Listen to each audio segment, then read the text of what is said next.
بسم اللہ الرحمن الرحیم۔ السلام علیکم۔ میرا نام کنول ہے۔ میری عمر 50 سال ہے۔ میرے ابا ایک گھر میں چوکیداری کا کام کرتے تھے۔ ہم 3 بہن بھائی تھے۔ ماں لوگوں کے بچوں کے لیے گھر پر کپڑے سلائی کرتی تھیں۔ ہمارا گھرانہ ایک غریب گھرانہ تھا۔ ایک وقت روٹی ہوتی تو دوسری بار کھانے کو کچھ نہ ہوتا۔ میں غریبی سے بہت تنگ آ گئی تھی۔ میں بچپن سے ہر چیز کی ضد کرتی تھی۔ کسی کے پاس کوئی چیز دیکھ لیتی تو اماں ابا سے ضد لگا لیتی کہ مجھے بھی وہی چیز چاہیے۔ اماں ابا ہمیشہ کہتے کہ کسی کا چہرہ سرخ ہو تو اپنا تھپڑ مار کر نہیں کرتے، جو اللہ نے دیا ہے اس پر شکر ادا کرنا سیکھو۔ اماں ابا کو لگا تھا کہ وقت کے ساتھ سب ٹھیک ہو جائے گا، مگر میں وقت کے ساتھ مزید خواب سجانے لگی تھی۔ ہم تھوڑی بڑی ہوئیں تو اماں نے سلائی کے کام کے ساتھ کسی کے گھر میں بھی کام کرنا شروع کر دیا، کیونکہ ضروریات زندگی بڑھ گئی تھیں۔ میں بھی اکثر اماں کے ساتھ اماں کی مالکن کے گھر جایا کرتی تھی۔ وہاں مالکن کی 2 بیٹیاں جو میری ہم عمر تھیں، ایک اچھے اسکول میں پڑھتی تھیں۔ میں بھی ان کے ساتھ بیٹھ جاتی کیونکہ میرا بھی دل کرتا تھا پڑھنے لکھنے کو۔ ایک روز میں نے اماں سے کہا کہ مجھے بھی پڑھنا ہے، تو اماں کہنے لگیں کہ یہاں 2 وقت کی روٹی پوری نہیں ہوتی، میں تمہاری فیسیں کہاں سے دوں گی؟ میں رونے لگی اور ضد کرنے لگی۔ اماں کی مالکن نے میری باتیں تو سن لیں تو اماں سے کہنے لگی کہ اسے پڑھاتی کیوں نہیں ہو، اگر اسے پڑھنے کا شوق ہے تو۔ اماں نے کہا کہ مالکن میرے پاس روٹی کھانے کے پیسے نہیں ہوتے، میں فیسیں کہاں سے ادا کروں گی؟ اس روز مالکن نے مجھ پر ترس کھا کر میری پڑھائی کا ذمہ اپنے سر لے لیا۔ میں بھی اب ان کی بیٹیوں کے ساتھ پڑھنے لکھنے لگی۔ مالکن کی بیٹیاں بھی مالکن کی طرح رحم دل تھی۔ میرا سب کچھ مالکن کی بیٹیوں جیسا ہوتا تھا۔ میں پہلے ہی اونچے خواب دیکھتی تھی، اب تو امیروں کے ساتھ رہ رہ کر میرے سوچنے کا انداز بھی ویسا ہی ہو گیا تھا۔ میں پڑھائی میں مالکن کی بیٹیوں سے بھی زیادہ ذہین تھی۔ مالکن میری کامیابی پر بہت خوش ہوتی اور مجھے ہمیشہ تحفے دیتی۔ میں جب بھی اماں کو دکھانے گھر جاتی تو اماں کہتی، کسی کا اتنا ہی احسان اٹھانا چاہیے جتنا بعد میں چکا سکو، اگر کوئی ہاتھ پکڑائے تو اس کا بازو نہیں کھینچ لیتے۔ مجھے اس وقت اماں کی باتیں بے معنی اور فضول لگتی تھیں۔ مجھے ایسا لگتا تھا کہ اماں مجھ سے جلتی ہیں، کیونکہ ان کی تمام اولاد میں بس میں ہی تھی جس کے پاس سب کچھ تھا۔ میں اب گھر میں کم ہی آیا کرتی تھی۔ میرا اسکول ختم کر کے کالج گئی، وہاں مجھے ایک لڑکے سے محبت ہو گئی۔ میں نے اس کو یہ نہیں بتایا تھا کہ میں غریب گھرانے سے ہوں، میں نے اسے بھی جھوٹ بولا تھا کہ میں بہت امیر گھرانے سے ہوں۔ مالکن کی بیٹیاں بھی مجھے بہن ہی کہا کرتی تھیں، تبھی کبھی اس لڑکے کو بھی شک نہ ہوا تھا، وہ بھی بہت امیر گھر کا لڑکا تھا۔ ایک روز میری مالکن کی بڑی بیٹی نے مجھے اس لڑکے کے ساتھ دیکھ لیا۔ میں بہت گھبرا گئی۔ میں نے مالکن کی بیٹی سے کہا کہ وہ کسی کو نہ بتائے، مگر اس نے میری ایک نہ سنی اور اس لڑکے کو بھی ساری سچائی بتا دی۔ اس لڑکے نے میری سچائی جاننے کے بعد پورے کالج میں میری بے عزتی کی، میری غریبی کا مذاق اڑایا۔ یہ سب دیکھتے ہوئے میں پھوٹ پھوٹ کر رونے لگی۔ کالج کا ہر شخص مجھے غریب نظروں سے دیکھ رہا تھا، کوئی مذاق اڑا رہا تھا تو کوئی برا بھلا کہہ رہا تھا۔ میں اس لڑکے کے پاس روتی ہوئی گئی اور اس کو بولا کہ تم نے میرے سارے کالج کے سامنے مذاق بنا دیا ہے۔ تو وہ مجھے سنجیدگی سے دیکھنے لگا اور بولا کہ مذاق تو تم نے اپنا خود بنایا ہے، غریبی کوئی گناہ نہیں ہے، مگر جھوٹ بولنا گناہ ہے، اور تم ایک جھوٹی عورت ہو جو اپنے آپ کی پہچان جھوٹی رکھتی ہے، وہ کسی سے کیا رشتہ سچا رکھے گی؟ اور رہی بات تمہارا سب کو بتانے کی، تو اس کی وجہ یہ ہے کہ تم کبھی پھر سے اپنی پہچان چھپانے کے لائق نہ رہو۔ یہ بات آگ کی طرح ہر طرف پھیل گئی تھی۔ اماں کی مالکن کو جب یہ بات پتہ چلی تو انہوں نے میری پڑھائی کا جو ذمہ لیا تھا اس سے ہاتھ کھینچ لیا اور مجھے گھر سے در بدر کر دیا۔ میں روتی دھوتی اپنے گھر واپس آئی تو اماں پریشان ہو گئی کیونکہ میں بہت روئی ہوئی تھی۔ مالکن نے اماں کو اگلے روز ہی اپنے پاس بلایا اور بولی کہ آج کے بعد تمہاری یہ بد کردار بیٹی مجھے اپنے گھر میں نظر نہ آئے، اور اماں کو سب سچ سچ بتا دیا۔ مالکن کا اتنا کہنا تھا کہ اماں مجھے مارتے ہوئے گھر لے کر آئیں۔ میں سارے راستے اماں سے معافیاں مانگتی رہی، مگر اماں کو مجھ پر ترس نہ آیا۔ اماں نے ابا سے کہا کہ اب میری شادی کر دینی چاہیے۔ اماں نے میری شادی اپنے جاننے والوں میں کر دی۔ میری شادی جس گھر میں ہوئی وہ کوئی امیر گھرانہ نہیں تھا اور نہ ہی کوئی اچھے کھاتے پیتے لوگ تھے۔ میرے سسرال میں میری ایک ساس اور میرے شوہر کے علاوہ کوئی نہیں تھا۔ پھر بھی میرا خاوند میری ضرورتیں پوری نہیں کر پاتا تھا کیونکہ وہ ایک مزدور تھا۔ انسان کی خواہشات کبھی ختم نہیں ہوتی۔ میری بھی خواہشات دن بدن کم ہونے کی جگہ بڑھتی جا رہی تھیں۔ میرا شوہر جس قدر کر سکتا تھا وہ میری تمام خواہشات پوری کرتا تھا، مگر پھر بھی جب کسی دوسرے کے پاس کوئی اچھی چیز دیکھ لیتی تو اس کو لینے کی خواہش کر دیتی۔ میں نے جب دیکھا کہ میرا شوہر میری ساری چیزیں پوری نہیں کر پا رہا تو میں نے اپنے شوہر کو بتائے بغیر ایک گھر میں کام کرنا شروع کر دیا۔ وہ گھر بہت بڑا تھا، وہاں اور بھی بہت سے ملازمین تھے، مگر وہاں بس ایک ہی عورت رہائش پذیر تھی۔ مالکن کا شوہر دنیا میں نہیں تھا۔ وہ دن بھر گھر میں اکیلی رہتی، کبھی کہیں بیٹھی رہتی، کبھی کہیں۔ مجھے اس کے گھر میں کام کرنے میں آسانی تھی۔ ویسے بھی مجھ 11 پڑھی کو کوئی بھی نوکری دینے کو تیار نہیں تھا۔ مجھے پیسوں کی بہت ضرورت محسوس ہونے لگی تھی۔ ایک بات جو مالکن کی مجھے ہمیشہ تجسس میں ڈالتی تھی وہ یہ تھی کہ اس کے کمرے میں جانے کی کسی کو اجازت نہیں تھی، اور ہر 2 دن کے بعد ایک پھولوں والا گھر آتا اور مالکن کے کمرے میں چلا جاتا، اور پھر کچھ دیر کے بعد جب وہ واپس آتا تو وہ خالی ہاتھ ہوتا تھا۔ مجھے کافی تجسس ہوتا۔ میں اکثر مالکن کے کمرے میں جھانکنے کی کوشش کرتی، مگر مالکن کے خوف سے کبھی کمرے کے اندر تک رسائی حاصل نہیں کر سکی تھی۔ مجھے اچھے سے اچھا کپڑا بھی پہننا تھا، بہترین سے بہترین کھانا بھی کھانا تھا، اسی لیے میں جس بنگلے میں صفائی کرتی وہاں سے قیمتی چیزیں چرا لیتی تھی اور یہ سوچتی تھی کہ کون سا مجھے کوئی دیکھ رہا ہے، مگر میں یہ بھول گئی تھی کہ جو ہم سب سے بڑی ذات ہے، جو ہر وقت سب کو دیکھ رہا ہے، جو پردے میں بھی ہمیں دیکھ رہا ہے اور سر عام گناہ کرتے بھی ہمیں دیکھتا ہے۔ ایک روز مجھے ایک سوٹ بہت پسند آ گیا، مگر میرے پاس پیسے نہیں تھے۔ میں مالکن کے گھر صفائی کر رہی تھی، ساتھ ہی ساتھ سوٹ کے بارے میں سوچ بچار کر رہی تھی، جب میری نظر مالکن کے کانٹوں پر پڑی۔ میں نے چپکے سے وہ کانٹے اٹھا لیے اور سامنے لگے شیشے میں سے خود کا عکس دیکھنے لگی، جو کانٹے پہن کر بے انتہا خوبصورت لگ رہا تھا۔ ایسا کرتے مجھے نہ جانے کس نے دیکھ لیا اور جا کر مالکن کو بتا دیا۔ جان تو تب نکلی جب مالکن میرے پیچھے کھڑی دروازے میں سے چھپ کر مجھے دیکھ رہی تھی۔ میں نے کانٹے جلدی سے اپنے دوپٹے کے ساتھ باندھ لیے اور جب پیچھے مڑ کے دیکھا تو میری روح فنا ہو گئی، کیونکہ پیچھے مالکن کھڑی ہوئی تھی۔ میرے چہرے پر پسینے کی ننھی بوندیں تھیں، میری آنکھیں پھٹی کی پھٹی رہ گئی۔ میں نے جب کانپتی آواز میں کہا کہ مالکن میں نے کچھ نہیں چرایا، مالکن نے میری طرف دیکھا اور بولی کہ میں نے کب کہا ہے کہ تم نے کچھ چرایا ہے؟ میں گھبرا گئی کیونکہ چوری کر کے پکڑے جانے کا ڈر بھی تھا، جس کی وجہ سے میں خود کو چھپا رہی تھی۔ مالکن نے میرا دوپٹہ پکڑا اور اس کا ایک کونا کھول کر اس میں سے کانٹے نکال لیے۔ میرا پورا وجود کانپ رہا تھا، مجھے سمجھ نہیں آ رہی تھی کہ میں کیا صفائی پیش کروں۔ مالکن نے پوچھا کہ یہ سب کیوں کیا ہے، تو میں پھوٹ پھوٹ کر رونے لگی اور اسے سب سچ بتا دیا۔ جب مالکن کو سب سچ معلوم ہوا تو وہ گہری سوچ میں ڈوب گئی۔ اس نے اچانک مجھے دھمکی دی کہ جو وہ کہے گی مجھے وہی کرنا پڑے گا، ورنہ وہ مجھے پولیس کے حوالے کر دے گی۔ میں اس کی بات پر بہت برا ڈر گئی۔ پولیس کا نام سنتے ہی میں اس کے پیروں میں بیٹھ گئی اور بولی کہ جو تم کہو گی میں وہی کروں گی، مگر اس کی اگلی بات پر تو جیسے میرے رونگٹے کھڑے ہو گئے جب مالکن نے کہا کہ اپنے شوہر کا نکاح مجھ سے کروا دو ورنہ میں پولیس کو بلوا لوں گی۔ میں تو حیرت سے اس کی طرف دیکھ رہی تھی کہ آخر وہ چاہتی کیا ہے۔ میں نے اس کو کہا کہ مالکن یہ آپ کیا کہہ رہی ہیں، مگر مالکن کی بات سن کر میرے رونگٹے کھڑے ہو گئے۔ میری مالکن نے کہا کہ اس کے بدلے میں تمہیں اس گھر کی مالکن بنا سکتی ہوں۔ مالکن کی بات پر میری آنکھیں کھل گئی۔ میں نے حیرت سے اس کمرے کو دیکھا جو بہت خوبصورت تھا۔ میں نے مالکن سے پوچھا کہ کیا واقعی میں اس گھر کی مالکن بن سکتی ہوں؟ میری بات پر مالکن کے چہرے پر عجیب مسکراہٹ تھی اور آنکھوں میں ایک عجیب سی چمک تھی۔ ایک بار تو میں مالکن کی آنکھوں کی چمک دیکھ کر گھبرا گئی اور مجھے ایسے لگا جیسے میں کوئلہ حاصل کرنے کے پیچھے ہیرا کھو رہی ہوں۔ لیکن یہ گھبراہٹ بھی کچھ وقت کے لیے تھی۔ جب مالکن نے اپنے ہاتھ میں پکڑی گھر کی چابی میرے ہاتھ میں پکڑا دی، چابیاں دیکھ کے تو میری حیرت کی انتہا نہ رہی۔ میں نے جلدی سے چابیاں پکڑی اور اپنی مالکن کا اپنے شوہر سے نکاح کروا دیا۔ میرا شوہر کہتا رہا کہ یہ تم اپنے ساتھ ساتھ میرے ساتھ بھی ظلم کر رہی ہو۔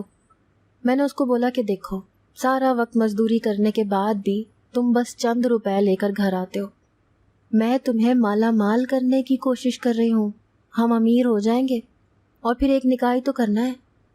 وہ میری ضد کے آگے ہار مان گیا اور یوں مالکن نکاح کر کے میرے شوہر کے ساتھ چلی گئی اور میں اس کے بنگلے میں رہنے لگی۔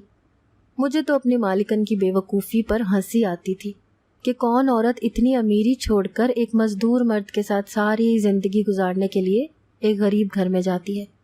میں سب باتوں کو نظر انداز کر کے اپنے نئے بڑے گھر میں بہت خوش تھی۔ رات کو سونے کے لیے مالکن کے کمرے میں گئی تو بستر پر سیج سجی تھی۔ سیج کو دیکھ کر میری حیرت کی انتہا نہ رہی۔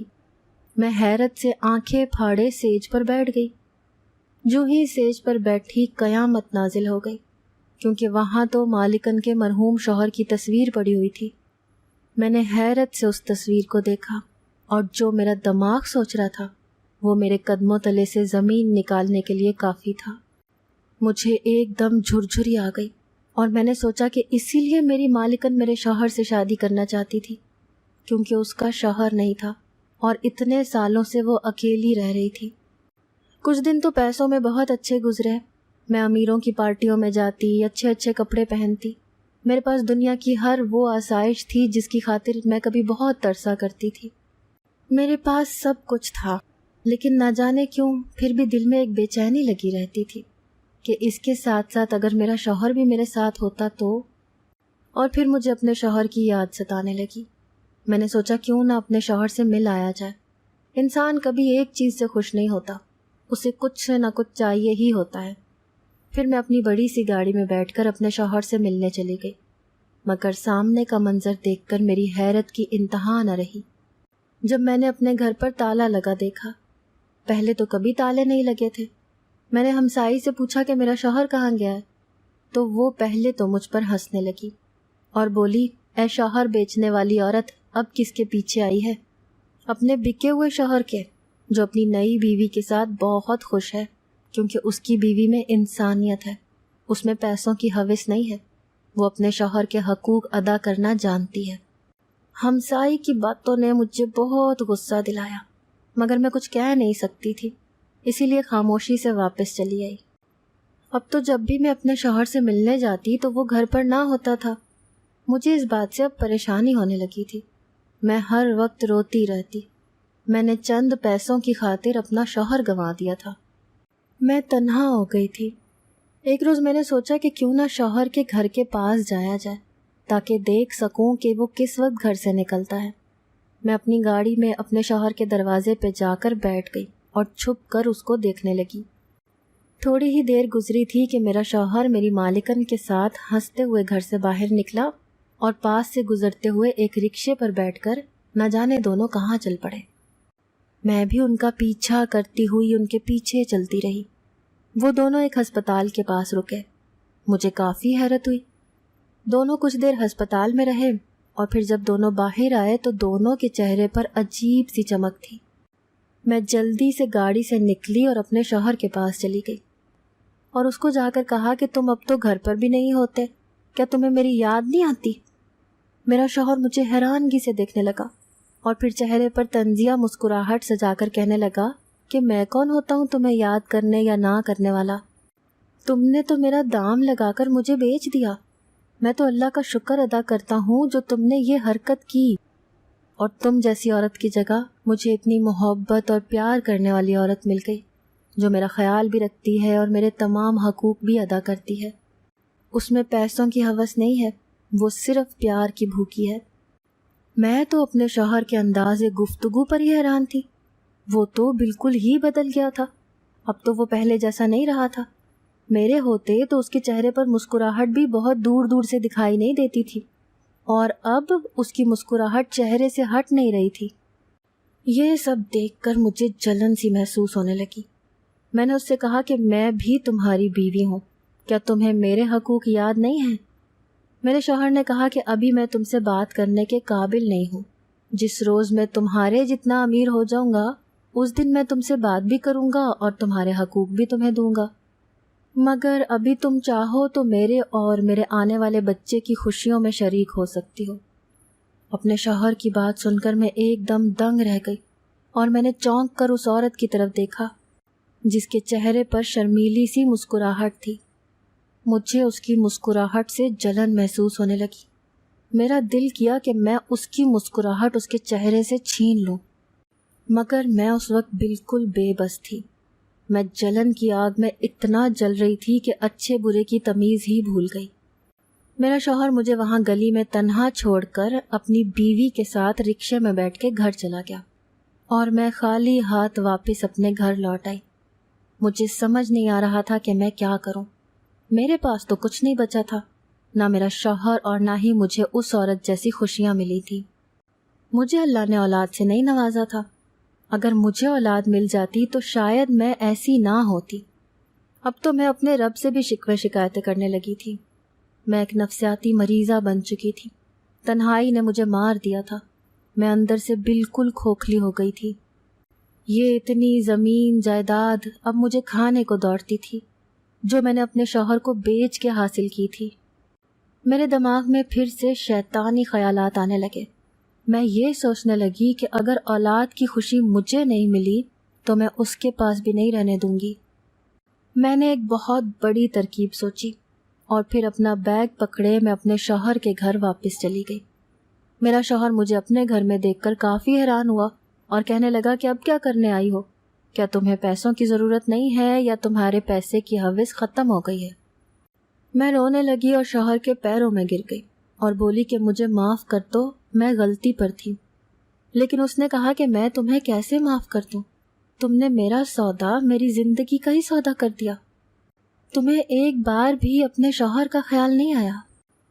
لیکن اس نے مجھے گھر میں آنے دیا اور بولا کہ یہ تمہارا بھی اتنا ہی گھر ہے جتنا میرا گھر ہے۔ اب میں ہر وقت اپنے شوہر کی بیوی پر نظر رکھے رکھتی۔ وہ بہت نارمل انداز میں گھر میں رہ رہی تھی، جیسے میرے آنے سے اس کی زندگی میں کوئی تبدیلی آئی ہی نہ ہو۔ اس کا یہ سکون مجھے کسی طور پر راس نہیں آ رہا تھا۔ ایک روز میں نے اس کے لیے سوپ بنایا اور اس میں دوا ملا دی جس سے اس کو نقصان پہنچ سکتا تھا۔ میں نے جب اس کو سوپ دینا چاہا تو میرے شوہر نے میرا ہاتھ روک لیا اور بولا کہ یہ تمہارے ہاتھ کی بنی کوئی بھی چیز نہیں کھائے پیے گی۔ مالکن بھی کافی حیران ہوئی اور میں بھی حیرت سے دنگ رہ گئی۔ جب مالکن نے کہا کہ وہ اتنے پیار سے بنا کر لائی ہے، اگر میں کھا لوں گی تو کیا ہو جائے گا؟ لیکن میرے شوہر کی ایک ہی رٹ تھی کہ وہ میرے ہاتھ کا کچھ نہیں کھائے گی۔ میں مارے خوف کے کانپنے لگی۔ مجھے لگا کہ شاید میرے شوہر کو پتہ چل گیا ہے کہ میں کیا سازش لیے بیٹھی ہوں، مگر اس کا رویہ میرے ساتھ بالکل نارمل تھا، جیسے وہ کچھ جانتا ہی نہ ہو۔ دن گزرتے گئے اور میرا شوہر میری ہر ترکیب پر پانی پھیر دیتا۔ ایک روز میرا شوہر کام کے سلسلے میں باہر گیا تو میں نے سیڑھیوں پر تیل گرا دیا تاکہ جب میری مالکن کمرے سے باہر نکلے تو وہاں سے پھسل کر گر جائے، اور ایسا ہی ہوتا اگر میرا شوہر گھر پر نہ آتا۔ تھوڑی ہی دیر گزری تھی کہ میرا شوہر گھر پہ آ گیا اور وہی سیڑھیاں چڑھنے لگا۔ مجھے فکر ستانے لگی کہ اگر شوہر کا پیر پھسل گیا تو وہ سیڑھیوں سے گر جائے گا۔ میں نے اپنے شوہر کو آواز دی اور بولی کہ سیڑھیوں پر مت جاؤ۔ وہ بھی کافی حیران ہوا اور بولا کہ کیا ہوا ہے، مجھے کمرے میں جانا ہے، مگر میرے روکنے سے پہلے ہی وہ سیڑھیاں چڑھ گیا اور منہ کے بل پیچھے کو گر پڑا۔ اپنے شوہر کی حالت دیکھ کر میں پھوٹ پھوٹ کر رونے لگی۔ اس کے سر پر چوٹ لگی تھی۔ میں اس کا سر تھامنا چاہتی تھی مگر اس نے میرا ہاتھ جھٹک دیا اور بولا کہ مجھ سے دور رہو۔ اتنی دیر میں میری مالکن بھی کمرے سے نکلی۔ ابھی وہ سیڑھیوں پر قدم رکھنے ہی لگی تھی جب میرے شوہر نے اونچی آواز میں کہا کہ نیچے مت آنا، آگے تیل گرا ہوا ہے، پیر پھسل جائے گا۔ شوہر کی بات سن کر میری تو جان لبوں پر آ گئی۔ میں جلدی سے اپنے شوہر کو ہسپتال لے کر گئی۔ اس کا علاج کروایا، اس کے سر پر پٹی لگی ہوئی تھی۔ وہ جب گھر آیا تو کافی غصے میں تھا۔ میں بھی اپنی جگہ پر سہمی بیٹھی تھی۔ میں نے اپنے شوہر سے کہا کہ وہاں نہ جانے تیل کیسے گرا تھا۔ میرے شوہر نے میری طرف گھور کے دیکھا اور بولا کہ میں تمہاری اصلیت جان چکا ہوں۔ میں جانتا ہوں کہ تم میرے بچے کو نقصان پہنچانے آئی ہو۔ تم یہاں میرے لیے نہیں بلکہ اپنی ضد کے لیے آئی ہو۔ تمہیں تو ہر چیز بس چھیننی ہے۔ کسی کو خوش دیکھ کر تم کبھی خوش نہیں ہوئی۔ تمہارے حسد نے اور تمہاری جلن نے تمہیں کہیں کا نہیں چھوڑا۔ اور پھر میرے شوہر نے مجھے طلاق دے دی اور گھر سے نکال دیا۔ میں تو اپنا سب کچھ اجاڑ بیٹھی تھی۔ میں نے اپنے شوہر سے بہت معافیاں مانگی، مگر اب وہ مجھ پر حرام ہو چکا تھا۔ اس وقت مجھے اندازہ ہوا کہ ٹھیک ہے کہ ہر چیز روپیہ پیسہ نہیں ہوتی، کیونکہ ہر خوشی پیسے سے خریدی نہیں جا سکتی۔ میرے پاس آج سب کچھ تھا، مگر میں پھر بھی پرسکون نہ تھی۔ میرا شوہر جو مجھ پر جان چھڑکتا تھا، اب وہ کسی اور کے حقوق ادا کرتا تھا۔ بے شک یہ بات حقیقت ہے کہ جب بھوک محسوس ہو تو پیار محبت سے بھوک مٹائی نہیں جا سکتی، مگر پیسے کی ہوس انسان کو کہیں کا نہیں چھوڑتی۔ آج میں اپنے ہاتھوں سے ہی اپنی دنیا اجاڑ چکی تھی، اور سب کچھ بکھر جانے کے بعد مجھے اس چیز کا احساس ہوا کہ میں اپنا سب کچھ کھو بیٹھی ہوں۔ میں اتنے بڑے گھر میں بالکل تنہا تھی۔ ملازمہ ہونے کے باوجود میں خود کو ہمیشہ اکیلا محسوس کرتی۔ مجھے کسی صورت سکون نہیں آ رہا تھا۔ ایک روز میں کچھ ضروری سامان لے کر بازار سے گھر آ رہی تھی کہ ایک جگہ میں نے مدرسہ دیکھا۔ میں نے اپنے ذہن پر زور ڈالا کہ مجھے کتنا عرصہ ہوا ہے قرآن پڑھے۔ میری آنکھوں سے آنسو متواتر بہہ رہے تھے۔ مجھے سمجھ نہیں آ رہا تھا کہ میں کتنے گناہ کر بیٹھی ہوں۔ میں نے اسی روز سے مدرسے میں قرآن کی تعلیم حاصل کرنی شروع کر دی۔ میں جب قرآن کا ترجمہ کرتی تب تک میری روح کانپ جاتی۔ میں نے اپنے گناہوں کی تلافی کرنے کے لیے اپنے اللہ سے معافی مانگی۔ میں پردہ شروع کر چکی تھی۔ 5 وقت کی نماز اور قرآن کی تلاوت میں نے کبھی نہیں چھوڑی تھی۔ میں نے جتنی غلطیاں، جتنے گناہ کیے تھے، ان کے بدلے میں مجھے جو سزائیں ملی تھیں وہ مجھے بدل دینے کے لیے کافی تھیں۔ ایک روز میں مدرسے سے گھر واپس آ رہی تھی کہ راستے میں میرا ٹکراؤ میرے سابقہ شوہر اور اس کی بیوی سے ہوا۔ اس کے ہاتھ میں ایک چھوٹا سا بچہ بھی تھا۔ میں چونکہ بالکل پردے میں تھی اس لیے اس کے پاس آ گئی، تبھی وہ مجھے پہچان نہیں سکے، مگر میں ان لوگوں کو دیکھتے ہی پہچان گئی۔ میں اپنے سابقہ شوہر اور اس کی بیوی کے پاس گئی تو وہ میری آواز سن کر حیران رہ گئے۔ میری مالکن سے پوچھا کہ تم کنول ہی ہو؟ میں نے ہاں میں سر ہلایا، اور میں نے اسے بتایا کہ مجھے تم لوگوں کے ساتھ کیے کی سزا مل گئی ہے۔ تنہائی ہی میری سب سے بڑی سزا تھی۔ میں سب کچھ ہونے کے باوجود بھی اکیلی تھی۔ پھر میں نے اپنے اللہ کا راستہ چن لیا۔ ہو سکے تو مجھے معاف کر دینا۔ میں نے ان دونوں کے آگے ہاتھ جوڑ کر معافی مانگ لی۔ میرے شوہر نے مجھے دیکھتے ہی مجھ پر طنز کیا کہ 900 چوہے کھا کے بلی حج کو چلی، اب تو تمہارا وہ حساب ہے۔ مگر میں اس کی بات پر بالکل بھی نہ تو دل برداشتہ ہوئی اور نہ ہی مجھے برا لگا۔ میں نے سر جھکا لیا تو میرا سابقہ شوہر آگے کو چل پڑا۔ میری مالکن نے کہا کہ میں نے تمہیں معاف کر دیا ہے، اللہ بھی تمہیں معاف کرے۔ مالکن کے معاف کرنے پر میری آنکھوں سے آنسو بہنے لگے، اور شاید شوہر کا دل دکھانے کی سزا مجھے تعمر ملنی تھی۔ اس روز کے بعد نہ تو کبھی میں اپنے سابقہ شوہر کے سامنے آئی اور نہ ہی کبھی وہ مجھے نظر آیا۔ مجھے اب کسی کی ضرورت نہیں رہی تھی۔ میں بس ہر وقت اللہ کی عبادت میں لگی رہتی تھی، اور بے شک اللہ کے ذکر میں ہی دلوں کا سکون ہے۔ اگر آپ کو آج کی ہماری کہانی پسند آئی ہے تو اسے لائک کیجیے اور اپنے پیاروں کے ساتھ شیئر کیجیے، اور ہاں، اگر ابھی تک آپ نے ہمارا چینل سبسکرائب نہیں کیا تو ضرور کیجیے۔ ملتے ہیں کل ایک نئی اور دلچسپ کہانی کے ساتھ، تب تک کے لیے اللہ حافظ۔